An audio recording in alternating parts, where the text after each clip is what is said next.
Is it sacrilegious to say that there's humor in the Bible? Because if you look at Job 7, he's clearly making fun of Psalm 8. Psalm 8 says, "Oh my gosh, what are we to have a God that thinks so much of us mere mortals?" And then if you look at Job 7, he's like, "God, could you please stop thinking about me all the time?" Some might say that's a little sacrilegious to say that a holy book has sarcasm and humor. My belief is that we have a sense of humor because God gave us one. But don't ask me. I'm just a Christian churchgoer. So I asked the scholar, Dr. Ryan Armstrong, about what he said when he wrote a commentary on Job. And this is what he said about humor in the Bible. I think there's a fear that I feel that maybe others feel of like, I'd rather completely opt out of any humor in the Bible because I don't want to risk being sacrilegious.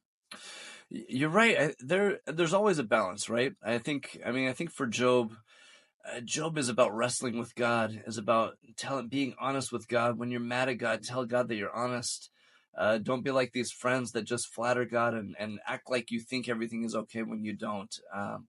So Job is about being honest, but sometimes you also need the other thing, right? Sometimes you need to say, I just have to let go and let God, right? Like we always need both, or not. Sometimes we need one, sometimes we need the other. Sometimes we need to yell at God, and sometimes we need to give up and say, I don't know what's going on, but I need to trust God, right?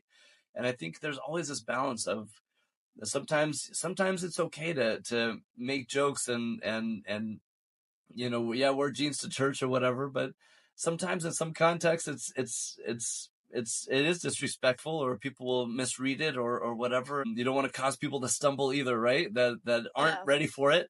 So I think you're right. I think there needs to be a balance, and I think that's one thing that I really love about the Bible is that we have this whole conversation happening in the Bible, right? Is that we have all these different voices. It's different authors. It's not one author that just gave us the whole Bible.